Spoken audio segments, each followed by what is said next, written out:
Ayan guys, oh.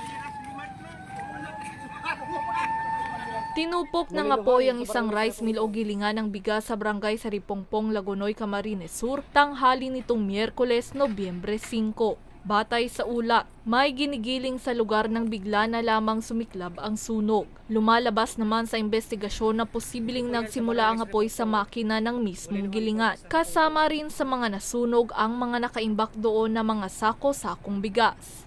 Nangyari yung sunog kung going na may minimil sila na malay.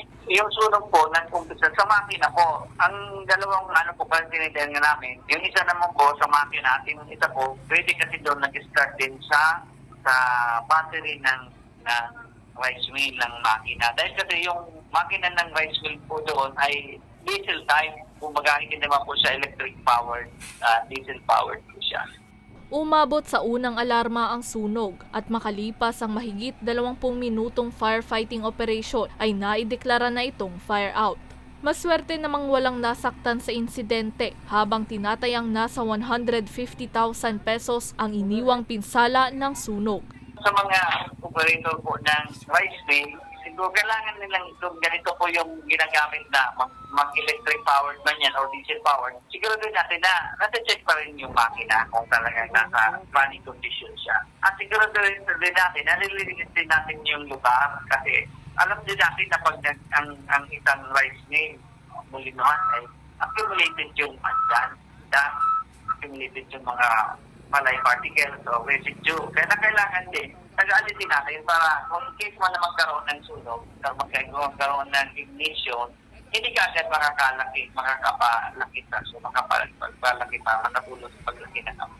Sa kasiguran Sorsogon naman, natupok ng apoy ang isang motorsiklo sa plaza ng naturang bayan, alas 6:45 ng gabi ng parehong araw.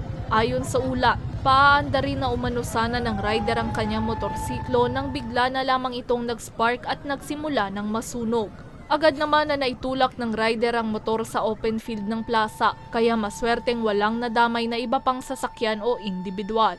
Usually, pag ganyan po ma'am, na nag-start ng kick, parang may open wiring. Ibig sabihin, may leak yung terminal ng spark plug. Then, may leak na din yung carburetor, yung gasolina. At pag ganyan nagkikik, malakas ang voltahe ng kuryente niyan, lumalabas yan, parang spark. At doon nag-trigger po ang apoy na. Dahil dito, muling nagpaalala ang BFP sa publiko na regular na inspeksyonin ang mga bagay na posibleng pagmula ng sunog para maiwasan ang mga ganitong insidente.